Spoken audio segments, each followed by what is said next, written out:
Hey, Coleman, why don't you start by giving us your best Jack Sparrow impression? Hold on, wait. I'm doing the impression? I fooled you. You have to do it. I guess I can do it, Savvy.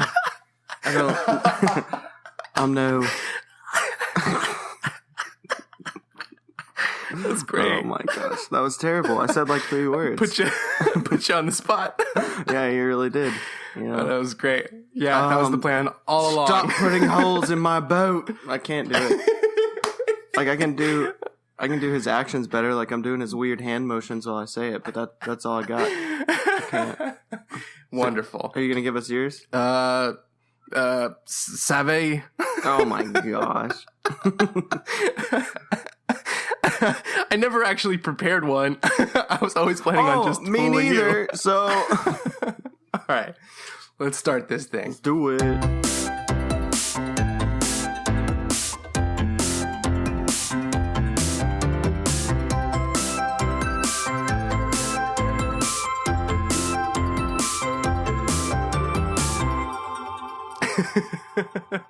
Welcome everyone to Afterthoughts. This is a podcast where we rewatch movies, we compare our first and second impressions, and discuss a related topic. My name is Joshua Kazemi, and I'm here with my co-host, Coleman Taylor. That's me, Savvy.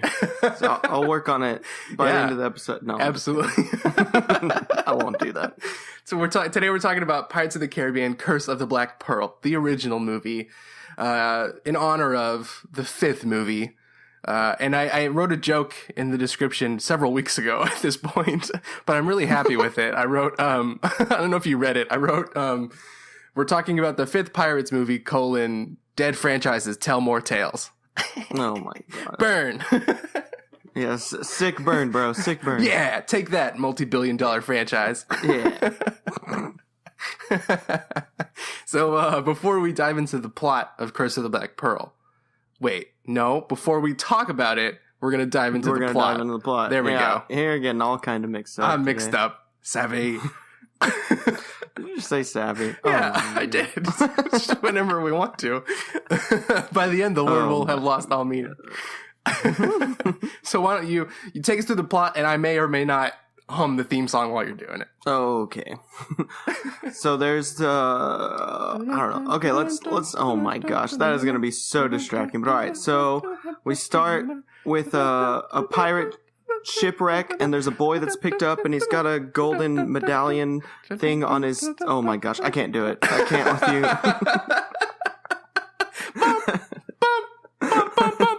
Okay, sorry, go ahead.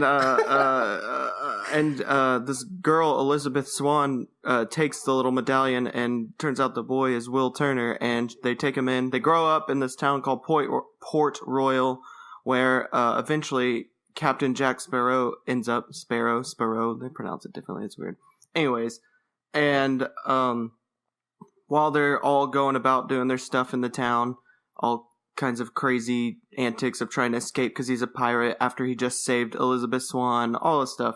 She falls into the water, and the medallion hits the water. Turns out it's a cursed gold coin from one of the 882, I believe, Aztec coins that Cortez stole. And it put a curse on the Pirates of the Black Pearl. And so they come to the town and start destroying it. You don't know why yet, but they take Elizabeth Swan and the gold coin, and then he explains all of this to Elizabeth Swan after they take her. And so Will Turner and Captain Jack Sparrow go after her to try and get her back while defeating these undead pirates who can't die. And the plot kind of goes from there. Yeah, it's a great movie. It's pretty sweet. It's awesome. Okay, so yeah, let's do it. First impressions. Back in 2003. Did you see it when it first came out? Oh, you bet your bottom dollar I did. Right, man. Who didn't? It was such a great movie. I know. Oh my gosh. I thought it was it's so fun. And honestly, one of the biggest takeaways is like the score, because my junior high band played it. Nice. It was so fun. It's such a great movie. Oh my gosh. I loved it. When I first saw it, I thought it was awesome. First, I was also really young. I forgot that this came out in 2003. That was crazy. Yeah. But, I mean, it was just a movie about pirates, and it was just so interesting. Really, I don't typically like when Disney movies come out and they're live action, but this one really just hit the nail on the head. I always want to say hammer on the head, and that's wrong. Nail on the head. And it blew me away when I first saw it. Yeah. Granted, like I mentioned, I was young, but even then, it had all the action, all this like mysterious curse going on. It's pirates. What wasn't there to love as a kid? Mm-hmm. Mm-hmm. And Johnny Depp is so obviously awesome. Like it almost goes without saying. Like we didn't even need to say it just then. But he's so good. He was nominated for an Academy Award for it. It's such a fun story and such a fun world. And it's so great. I don't, before this week, I probably didn't remember too much of the like plot specifics, besides the fact that I knew that they were, I wrote down, which is wrong now that I've re-seen it, but I wrote down like, I don't remember much of the plot besides a treasure that turned pirates into the undead ? Like they're not really specific about what they become. They're not zombies or anything. So yeah, I didn't remember much of the plot beyond that, but I just remember how fun it was. Well, I'd seen this movie a few times because it's my favorite Pirates movie, as I think it is for a lot of people who've seen the sequels. And so I remembered the plot pretty well. There were a few details here and there that were fuzzy, but I've always loved this movie just growing up, even in rewatches. Thought it was great. I mean, it may not have been what it was the first time I watched it, but still overall, wonderful movie. But see, I think one thing for me is like, I feel like the sequels have tainted this movie so much that it never has become like a classic, quote unquote classic, for like me or my friends and family. Like we never been like, let's watch Pirates. Cause I feel like people have like sort of forgotten which ones are which one is the good one. I can't remember. It's sort of a bummer. Like the sequels really have sort of put a big blemish over the movies, because there's like 3 bad ones and 1 good one, you know. It's like kind of a risky have you gamble. seen all of them? I've seen all 4. Yeah. The 4th one's bad because I've heard the 4th one is actually not. It's not the first one, but it's better than the other 2, and not bad. Yeah. In the order of the movies, it's the first one, the 4th one, the 2nd, and the 3rd. But I don't know, like it's still quite a drop off. Yeah. So. I still didn't think the 2nd one was that bad either. The only reason I think it was bad was because it led to the 3rd. Like, it wasn't. The first one was a movie in and of itself, but the 2nd one was clearly leading into the 3rd one, and then the 3rd one fell off. And that's why I feel like the 2nd one kind of failed in its own way. But I don't think the 2nd one in and of itself was bad. I'll talk about this more in topic time, but just that's what I figured. Spoiler alert, I watched both of these movies this week back to back. I watched Look at you. I watched Curse of the Black Pearl and Dead Man's Chest in the same night. I should have done that. I totally didn't. I'm going off of my old experience of Dead Man's Chest. So. That I think you're fine. Yeah. I wasn't like super pumped by the end of it. Yeah. That's like 5 hours of pirates. It's true.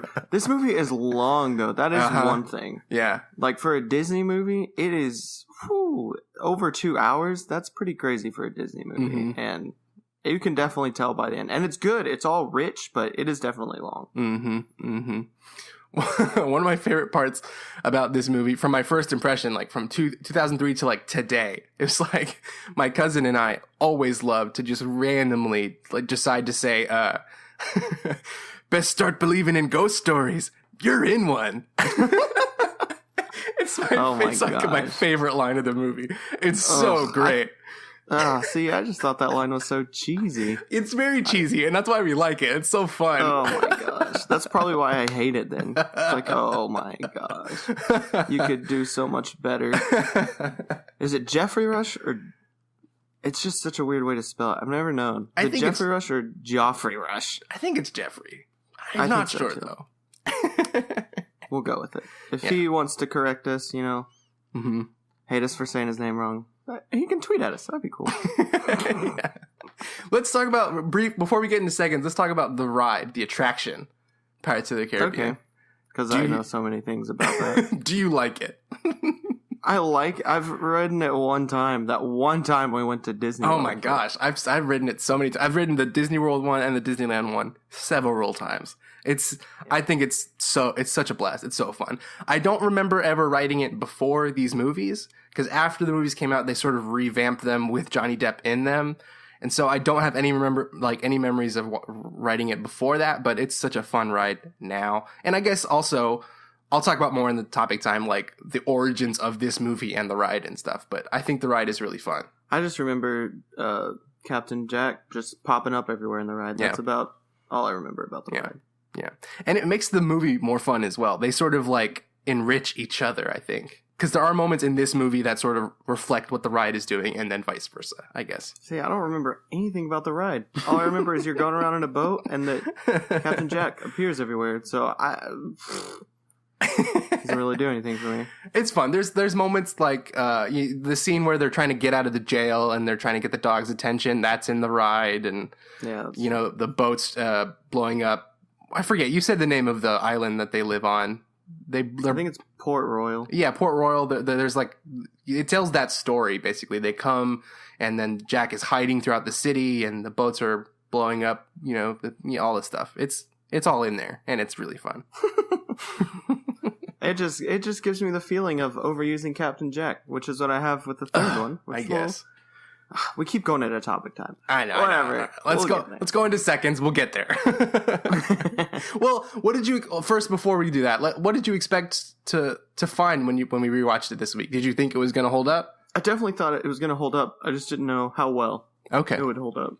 Okay, I was pretty confident that this was going to be like fun to rewatch it because to remember how great this initial one is. Like, this is the reason there are 3 sequels, because the first one was so good.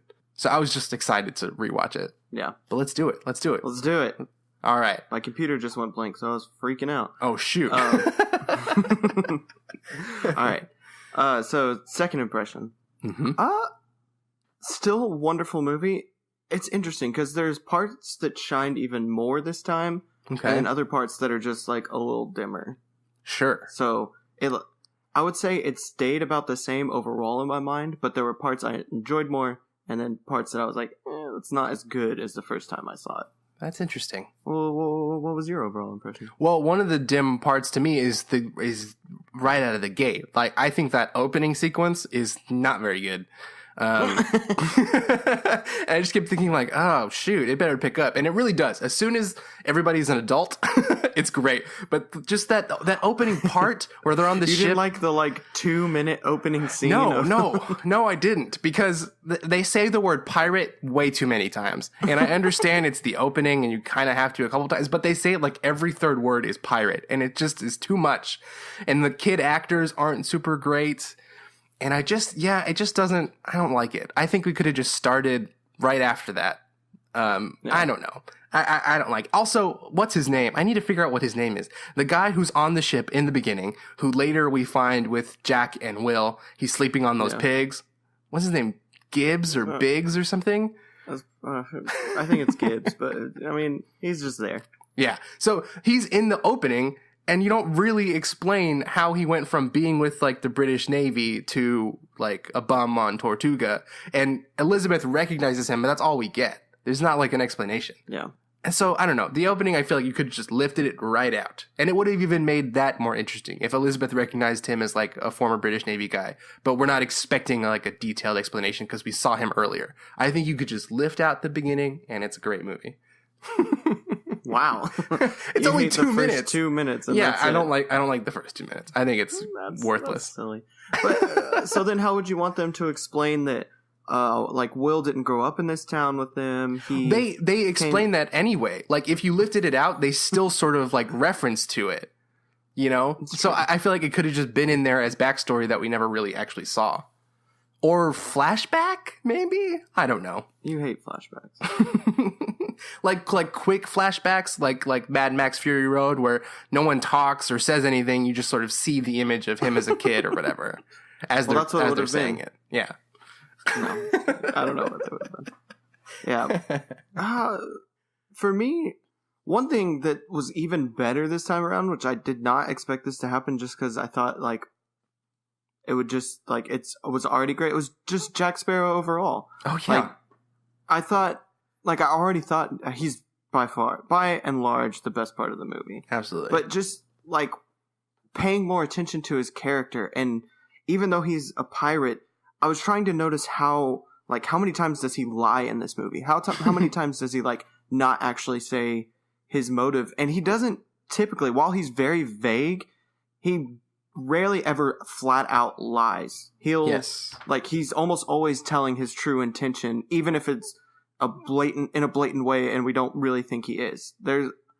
I can't remember. It was like 2 or 3 times he actually like flat out lies. And even when he lies, it's usually like he's kind of being sarcastic. So yeah. Like for example, one I can think of is when they're asking how he got off the island and they're talking about how he strung sea turtles together, and they're like, well, where'd he get the rope? And then he comes up and says the hair's human hair off his back. Yeah. I mean, he's clearly hiding how he really did it, but at the same time, that's so overly sarcastic and unbelievable that it's like, he's kind of not lying. It was just, I really enjoyed that he's this pirate character, but he also symbolizes like, essentially don't judge a book by its cover. Just like the only reason they wanted to arrest him in the beginning is because he was a pirate. He just saved Elizabeth Swann, told his true intentions, hasn't actually really done anything wrong. And then, he's a pirate, so we're going to arrest him. Yeah, Johnny Depp plays him with like a lot of nuance. Like you sort of walk away remembering like the over the top sort of gestures, and he's obviously like this really, he's almost like a caricature physically. But if you pay attention or if you rewatch the movie, there is a lot of stuff going on, and he really cultivates this well-rounded character who's very interesting and fun to watch. He's by and large like the best part of the movie. And his introduction is flawless. It's so good. I know, so good. It's awesome.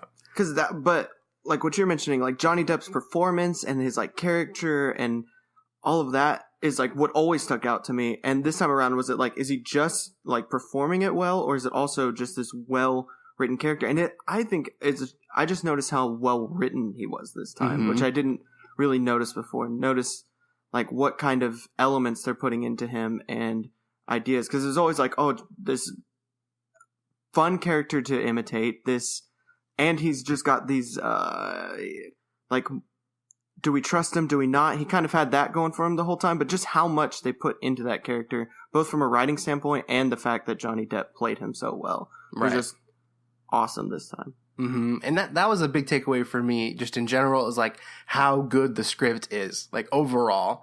I think they treat the characters really well, but also it's just a really great script. Like, it's so creative. The characters never just need to go from like point A to point B. Nobody ever just walks up to another character and says what they need and that's it. It's always like, how do we get from point A to point B in the most creative way possible? Like, let's flip this boat and walk underwater and create this awesome cinematic moment. It's just like that over and over and over again. Every moment is like someone thought about how to make it the best it could be. And it's just, so from beginning to end, it's just like this really fun ride that's filled and fueled by creativity. And it makes it so fun and so enjoyable. Yeah. It just makes it feel like this big grand adventure. It really does. Yeah, for sure. But some of the things that kind of weren't as good this time, and I don't know if it's necessarily because times have changed or it's just not the first time I'm watching it anymore, but just like a lot of the jokes that I thought were hilarious the first time around no longer is funny. And like I said, I don't know if it's just because I've seen this movie so many times at this point, or if they're just like, I genuinely thought these were funny as a kid because it is a Disney movie, and now I'm just like, or not. But I just remember busting out laughing so many times in this movie, and there are still definitely funny parts, don't get me wrong. It's a funny movie, but there were just so many jokes this time, not so many, but more jokes than past watches that I just was like, that was kind of funny. Right. That honestly, you reminded me of a moment. I was watching this movie with Molly, and there was a moment where like a pirate is fighting with Will Turner, and he says, say goodbye, and then he gets knocked into a window, and Will Turner says goodbye. Right? And I looked over to Molly and I was like, good joke or bad joke? And she said, good joke for the time, probably. And I totally agree. It probably was pretty funny in 2003. And, while I love Orlando Bloom, he is definitely not the shining star of this movie. He's trying really, really hard, I think. Really hard. Like, he saw what Johnny Depp was doing, and I think he wanted to sort of match that in his own way. And it just comes off like he's trying really, really hard. Also, another thing I noticed more about the dynamic of Will Turner and Jack Sparrow this time is that Will Turner is kind of worse than Jack Sparrow when we're talking like morality wise, which I just found so interesting this time. Specifically, a moment that I'm reminded of is when he knocks out Jack Sparrow and is like, "Sorry, I'm not going to be your leverage." And I mean, we're kind of like, we don't know what Jack's intentions are at the time, but like knowing later, we find out he was like going to try and resolve it all. Yeah. In that moment, though, Will knocks him out, takes Elizabeth Swann, goes back to the ship, and then says, "Oh, Jack fell behind," and he knows the pirate code is "man fallen behind, left behind." And like, I don't think Jack would have done that to Will Turner without a plan to get him back. Yeah, but I do sort of find that interesting about Will Turner because of the whole idea that like he's a pirate at heart. His dad was a pirate, and despite the fact that he wants to be like British royalty and moral and all this stuff, he's a pirate at heart, and he's going to do piratey things. I enjoy that element of Will Turner. This sort of like balance, like who does he want to become? Yeah, I enjoyed that too. But even if you throw that in, Jack Sparrow is like the epitome of pirate, at least on the outside, and how he acts. Yeah. And then, so what does it mean to be a pirate at heart, I guess? It's kind of, I find that interesting. Because, yes, Will Turner betrays, but that insinuates that you're saying pirate is automatically bad. While Jack Sparrow's character seems to say, no, being a pirate doesn't automatically make you bad. There's more to being a pirate than just, I'm an evil person stealing things. Yeah, that's interesting. So, that's what I found really interesting. Kind of like, what does it mean to be a pirate, like, in your heart? And like, so does that really mean Will Turner can just do these bad things because he's really a pirate at heart? Or what? Like, I just found that so interesting this time. And obviously, when I saw this in 2003, I didn't think anything about anything like that. Right. So. I think by the end of the movie, Will Turner sort of comes into his own and figures out who he wants to be. And the same with like Elizabeth and Jack. By the end, we have 3 really strong leads. And I think Will sort of, he's sort of this example of like what a pirate I think is the gray area in life. Like you can say that there's good and bad, or like law and against the law, like the way that the Commodore wants to live his life by black and whites. But the pirate code is like this gray area where it does mean that you can save a man's life even if it means you're breaking the law, which is what he does in that final moment. He saves Jack. Mm-hmm. So yeah. I think he kind of gets there by the end of it. I agree. I would agree with that too. Especially, and I think a lot of the turmoil he's feeling of like, oh, what does he really want to be, also causes those actions of, oh, I'm going to leave Jack behind, and all these rash actions he makes. And I think by the end, he's accepted like what he knows he wants. He kind of wants to be like Jack. He wants to be a pirate, but also like a morally good pirate, just like Jack, I would say, or not, while not exactly the same as Jack, what Jack kind of symbolizes. And so I think after he accepts that, by the end of the movie, it's less of like, I'm going to make these rash actions because I don't really know where I belong or what I am. Mm-hmm. So I would agree. He definitely comes to terms with it by the end of the movie. Mm-hmm. Can we talk about the curse? Absolutely. Because it doesn't make sense, does it? Well, what do you want to talk about the curse? Okay, I just don't understand a couple of things. Like, Captain Barbossa explains the curse, right? And it seems to be pretty cut and dry. Like everybody on the Black Pearl who stole the treasure originally is cursed, or something to that effect. But why is it that Will Turner or Elizabeth, who hold on to that gold piece, are also not? They're never cursed. But then when Jack Sparrow steals from the original pot, he then becomes cursed. Or at the very end of the movie, in the post-credit sequence, the monkey becomes cursed. Like, I don't understand how, like, neither Elizabeth nor Will are ever cursed. I would say... Well, but also, so Will's dad's never cursed either, right? Bootstrap Bill? No, I think he is, but they just, they tie an anchor around him and send him to the bottom of the ocean. So he's not dead, he's just gone. Yeah, but...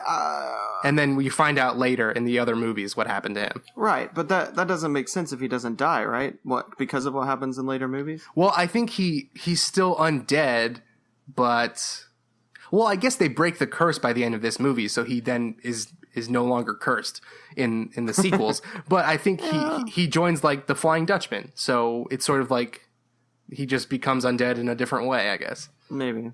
Yeah, I don't know. It's probably good that they don't really touch on it in this movie. No, because I think it's because they didn't necessarily steal it. It was just, it was like given to them. Like the pirates literally stole it, but then gave it away. Anyone they give it to isn't going to be cursed. It's the pirates who stole it that are going to be cursed and then used it for their malicious gain. Just because Will Turner ended up with a piece and then Elizabeth Swann doesn't mean they're going to be cursed just because they have it in their possession. I think the curse somehow knows that, hey, like, we were stolen and we're only going to curse who stole us, not like after they gave it away and traded for whatever they traded for. Okay, so it's just like a very particular curse. Yeah. It's just, all right, that's fine. So. But I mean, I can see maybe some Aztecs were like, whoever steals this gold, but not the ones that are traded to. Are cursed forevermore. Or like, Jack steals it, right? But he's got good intentions. So I don't know, it's interesting that like it still counts as theft, so he gets to be cursed. Because he's going to use the curse for bad, but or for good. Yeah, I don't know. It's just stuff like that sort of it's a little too convoluted. But it's fine, it works. All the pieces are back at that point, right? Yes. I think Will still has his medallion. That's true. Man, I think that's really the only point that's like, yeah. But I guess it's because he literally took it from the chest. Like, someone didn't say, here, like, I'm trading you for this. Yeah. It was like, he literally did steal it. Like, he took it. Mm-hmm. I don't know. Yeah. That's a tough one. I don't know. If you don't think about it too much, it makes sense. Yeah, it really is like, it's just a tiny little thing. It's the way they explain it and present it throughout the majority of the movie. It works and it makes sense and it makes for like a great story. But it's just like a tiny little bit loose. Like they just need to tighten that bolt just a little bit more. But it's fine. But I really did like the overall theme that immortality isn't worth it if there's like nothing worth living for. I thought that was really cool. The fact that these pirates can live forever and won't die, but they would rather risk dying again just to like taste anything, drink anything. Mm-hmm. I thought that was a really cool aspect of the movie. First time I watched it, and now even more so. So while the curse doesn't exactly work perfectly, I think it's a cool idea overall. It really is, and it makes for like really interesting, like antagonists too. Like Captain Barbossa is also like an equally interesting character in this movie. I'm so glad that it's not just like a crazy pirate who wants to steal everything or take over the world or blah blah blah blah blah. He's got a genuine motive, and it adds to the movie in a really great way. While some of the characters are weaker than other characters, I agree. I think like pretty much all of them are very strong, well acted, mostly, and that's one of the more enjoyable parts of the movie. Just that you can pretty much connect with all of them and see their points of view, and they're all well thought out. I really enjoy that about the movie. Even the little side people, while they're not as well thought out, they're fun. I enjoy watching the people that are just kind of there in the background. Yeah, and I do like that it's obviously a pirate movie, a movie about pirates, and it's not just Johnny Depp, Captain Barbossa, and a little bit of Will. There's like several other pirates that you can recognize. It's not just a background crew of pirates. Yeah, that is a great move to make, because I think it would feel cheap if there was only like 2 or 3 main pirates. Yeah, there's quite a few standout pirates specifically in Barbossa's crew. Not only the 2 comedic ones that we follow a lot, but just his right-hand man. And I would say the like really big buff guy and some of the other people, they like we see them over and over, and we get to kind of know them a little bit. You see Gamora is a pirate in this movie. That's great. She's great. Also, that was one thing though. Again, with I feel like Will Turner is one of the weakest characters in the movie. In that scene, when they first meet her, he is getting on to Jack for like, he's like, these are the pirates we found. This is the crew we're gonna get. And then as soon as she sees her, he promises the one like valuable possession they have, the boat. It's like you just took a 180. You went from like ragging on these pirates, saying, "Wow, this is who we're trusting," to, "Oh, I'll trust you with my entire boat because I think you're actually gonna get the Black Pearl back for us." That is ridiculous. Yeah, but whatever. Yeah, Will is sort of the weak link, sure. He really is. Which he's still not that weak. I still enjoy his character. It's just I think since there are so many strong characters in this movie, he's the weakest. All right, should we move into topic time? Yeah, we should. Also, we should probably think about doing a really bad movie one day, because I feel like every time we're like, it's still good overall. Or, We've been doing lots of good ones. That's true. We need to do a bad one soon. We should do a just spree of you should never watch this movie. 5 Absolutely. in a row. All right, topic time. Topic time. So we're talking about the Pirates of the Caribbean franchise as a whole. Yeah. Right. Which we've already kind of got into. So yeah, we got into it a little bit. Yeah. So let's do a little bit of backstory for those of you that don't know. So Pirates of the Caribbean is based on an attraction that's been around since the 60s. It was one of the last attractions that Walt Disney oversaw himself. So it's a pretty high valued property over at Disney. But the way that this movie got made, it was interesting. I found out this week. So there were the screenwriters had this idea for a supernatural pirate movie, but no studios wanted it until Disney decided to make a movie based on their attraction. So they were like, oh, that script already exists and it sort of fits well into what we're going to do. So that's how this movie got made. Pretty interesting, I thought. That is interesting. And I think that's probably why this movie is so good, because there was already a good script out there. If they had to sort of reverse engineer, here's this attraction we have, let's make a movie based on this, it might not have worked out so well. But it feels organic because I think there was already a script written. Yeah. Which helps, which is good. That is interesting, though. Mm-hmm. I like it when there's a good backstory to why a movie is made. I think it adds to it. Also super interesting. So apparently while they were making the movie, Disney was watching the dailies, the footage that was shot each day was brought to the studio, and the CEO of Disney at the time, I think it was Michael Eisner, he was like, Johnny Depp is ruining this movie. What is he doing? And honestly, it sounds insane now, but if you think back to before anyone ever saw him or reacted to him, I understand. Everybody's playing their parts really straight, and it could seem like Johnny Depp is playing this really bizarre caricature. Yeah. So I get it. It's just kind of insane to think that they were not on board with Johnny Depp. And he's basing it off I think it's Keith Richards. I think that is too. Because Johnny Depp was movie, right? Yeah, because Johnny Depp was these are kind of 18th century rock stars, so I'm going to be a rock star. Right. So there you go. No, but I agree. I could totally see why, if you've never seen this movie before and no one else has seen it, I could totally be like, what is this person doing in this movie? And if you're seeing the whole movie, that's one thing. If you're seeing Dailies. Just clips out of order with no context, I could totally get how you'd be nervous. That's true. Makes total sense. It's always interesting to see when people think very popular either aspects of movie or popular movies in general, before they come out, they guesstimate that they're not going to be popular. That they assume, based on what they've seen, this isn't going to hit, and then they become astounding hits. I always find that interesting. Mm-hmm.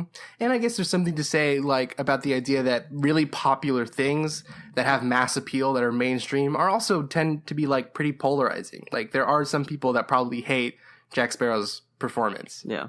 Just because it is pretty it's out there. And if you like it, you sort of love it. And not only that, at this point, it is very overplayed. Yeah, that's true. I would say. That's very true. Oh, the sequels. Oh my goodness. So you've only seen the first 3? Yes. Good for you. Oh boy. I mean, I've genuinely heard the 4th one isn't as bad.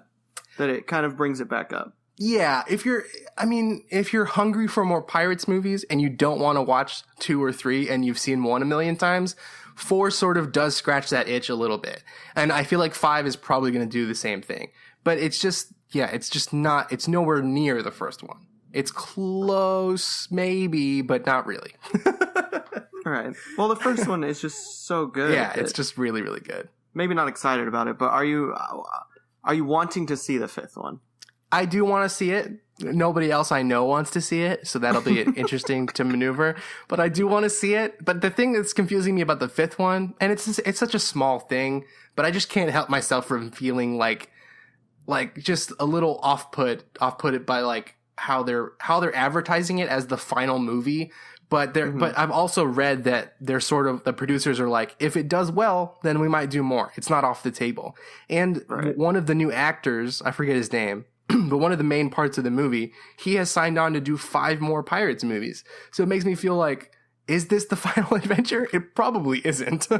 Wait, where is it being advertised as the final adventure? I just saw an ad for it last night that said the final adventure or something like that. Like the text. You can never trust those things anymore. It's never. No. It's always an asterisk. The final adventure asterisk, unless we make a ton of money. But they did they also announced that this was the last one. It wasn't like the second in a new trilogy. It was like, this is the final chapter or whatever. But then again, I read all those things about how if it does really well, then we might do more. And they have signed on actors to do more sequels. So that's kind of annoying to me. Yeah. I would love to enjoy a final chapter, but really sit there knowing this is it. This is the end. But I mean, that's kind of Disney's calling card at this point, right? Yeah, it sucks. Making franchises that go into eternity? Yeah, exactly. That's a bummer. What if they're able to pull it off? What if they do something awesome? Yeah, if this one is great, then absolutely give me more. Yeah. See, you're the same way. I know. I'm part of the problem, and I admit that. I don't care. I mean, it's true, though. I agree that I don't think they should just flat out say the final chapter if they already have plan, maybe not, though. I agree. It's honestly false advertising because they want to get you in. Oh, this is the last Pirates one. We got to go see it, or we'll never see. There is none after this. But they're already talking about making other ones. So it's true. I think it's bad marketing, I would say. Yeah. And as far as like the actor contract thing goes, I said that, but there's not we shouldn't hold too much weight to that because honestly, like they do that for a lot of franchises now. Like just as a precaution, they sign up actors for multiple sequels. Like the actress who's in Rogue One, I forget her name. Gosh dang it, what's her name? They have her signed up for more Star Wars sequels, even though, spoiler alert, she dies in Rogue One. In case you don't know the story of Rogue One. Yeah, so they just do that, I guess, for safety. But they signed him up for 5, so I don't know. That's crazy. Yeah. I'm just hoping that now that it's been so many years, because Disney's never really been good at sequels until recently, I would say. Like, think about to any cartoon when you were a kid, and then think of any sequel outside of Pixar. Yeah. Not that great. They're not great, yeah. But now they've kind of got the, formula down. I'm curious if they can bring this back and kind of bring it into the realm of, somewhere around, Marvel, Star Wars. Yeah, and if this movie sort of is, the beginning of, a soft reboot where, Jack and Will are passing the torch to newer, younger characters. Because those are the characters that have signed on for more sequels, the younger, new characters to this movie. If that's what it sort of becomes, then yeah, maybe that's great. And it's Pirates of the Caribbean makes more sense as this brand. Because they've always been Pirates of the Caribbean, here's this adventure, here's this adventure. So it makes sense that it sort of continues on past Jack Sparrow and Will Turner. Although, as what you've kind of been hinting at, though, that Will Turner might just show up at the end, kind of like a Luke Skywalker thing. That would completely hint that he's going to be in sequels because yeah, that's true. It would be kind of unless they wrote it in really well as just a 5-second scene, I don't know. I don't know how they would do that though because that was his last one. He becomes finally accepts that he's an undead pirate in the third one. I don't remember. He's he's like the new Davy Jones, I think. Yeah, that's what I thought. So I think that if he's going to be in the movie for only 5 seconds, if they just had him going off into the sunset again, that would be dumb. Yeah. So if he's going to be in the movie for 5 seconds, I assume he's going to be in more. But if he's going to be in the movie for the last 30 minutes for some major plot thing and then leave, I could see this being his last movie as well. And that's probably where they're going to go with it. I feel like he's going to be in it for more than just more than Luke Skywalker, definitely. But who knows? I mean, it's kind of they're in the passing the torch stage, right? I mean, with The Last Jedi. Yep. Well, let's go into the. So, what do you not like about the sequels? Let's get into the franchise that's already established. What do you not like? Okay, so specifically Dead Man's Chest. So watching them like literally back to back, it really felt like I was watching them sort of side by side. Yeah. Like I could see them both in my mind at the same time. And the thing about Dead Man's Chest, first of all, it undercuts a lot of great stuff from Curse of the Black Pearl. Like by the end of Curse of the Black Pearl, we have 3 very strong leads who have like figured themselves out to a certain extent, and they've made good character growth by the end of the movie. And then it sort of wipes all of that away in the first 30 minutes of Dead Man's Chest so that we can set up another adventure. And it really sucks. Like the movie sort of treats Will and Elizabeth like they're necessary evils. Like we have to include them because they were in the first one, but they're really the star of this movie is Jack Sparrow. Elizabeth is not even really in the first hour. She has like a scene at the beginning, a scene in the middle of the first act, and then she doesn't turn up until like an hour into the movie. Like she's just gone, and it's Will and it's Jack. It's mainly Jack. And it really sucks. Like it really spits on the fact that the 3 of them could have carried a sequel together as main characters, as equal main characters. So there's that.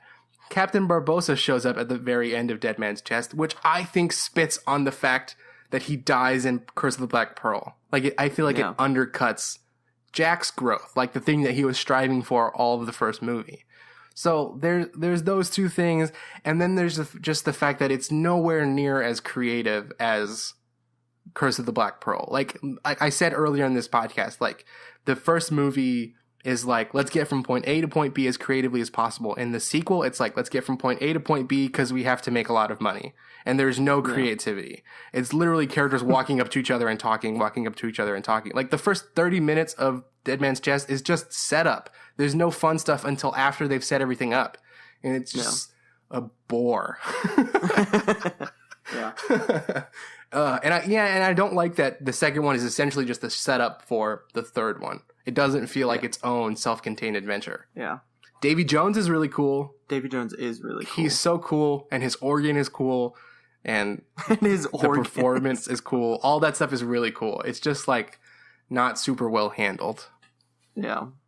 And I don't remember the third. I remember there being like this toilet bowl climactic scene where they're just like in this whirlpool swirling down and they're fighting each other on the ships, and it's just chaotic and CGI and blah, blah, blah, blah, blah. And that made me so angry as well, because you have these like 100 pirate ships or however many, like pirate ships as far as the eye can see. Mm-hmm. And then it comes down to this climactic battle between 2 in a whirlpool. I was like, okay, this is dumb. Why bring all these ships for nothing? Like, that was stupid. Yeah.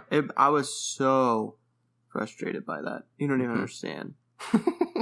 One thing I did like about Dead Man's Chest, though, is that it does sort of deal with the consequences of Black Pearl. Like, a lot of the things that characters are going through are the consequences of Curse of Black Pearl. Like, the Commodore has to deal with the fact that he did let Jack Sparrow go at the end of the first one. Yeah. And I liked stuff like that. Like, they all are sort of dealing with, like, the consequences of Jack Sparrow. Yeah. But still, like, it could have been much, much better. Also, to go on the string of what you were saying, if Jack Sparrow just becomes more and more prominent, it's so true throughout the whole franchise. Because they're he's like slightly more prominent in the first movie, but that's just because of his performance and how much it blows up on the screen. Yeah. As far as screen time and plot-wise, he's about the same. Then you get to the second one, and he's just becoming more prominent, but still, like, he's just prominent. Then the third one, you literally have a scene where there's, like, 4 of him? Yeah. Just talking to one another? And then by the fourth one, Will and Elizabeth are gone. So, I think it's hilarious that just as the franchise goes on, it's more and more just becomes the only character. Yeah, it's like too much of a good thing. It's like the epitome of that. When they really could have used Jack Sparrow to, like, springboard new characters. Yep. And they really are just like putting everything they have into Jack Sparrow, which is what makes me so disappointed. I think because he was so good because of all the people around him and all the contrasting like characters, and like what I mentioned, the dynamic between him and Will is so good in the first one. But then you just put more and more on him as the movies go on, and it's just about him. Yeah, it loses this whole like, oh, he's actually a good pirate. And no, he's just like, he is the show, and he's like the epitome of it all. Yeah. And I think that detracts from his character. Mm-hmm. And from the world. The world is so cool. I like that all these crazy supernatural things exist, and that there's a compass that points to whatever the carrier wants most in the world. Like, all that stuff is really interesting, and there's so much more to like explore, and it doesn't all have to be filtered through Jack Sparrow. So do you wish they had just stopped at the first one, or? No, I definitely wanted more. I just wish they were all better. Yep. Okay. That was pretty much my question. Did you want more that were just better, or did you just want the first one? No, definitely more that were better. Absolutely. Yeah. Yeah. Well, while we already have these bad ones, well, let's see if they can pull it off. Yeah, I'm we'll interested. see. We'll see. I mean, hopefully I'll check it out at some point if someone will watch it with me. Yeah. The final adventure.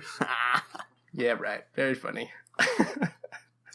All right. Yeah, I think that's it. Thank you, everybody, for listening. We really appreciate it. Y'all are the best. We love doing the show. If you want to keep supporting us, it'd be great if you could share this podcast with a friend.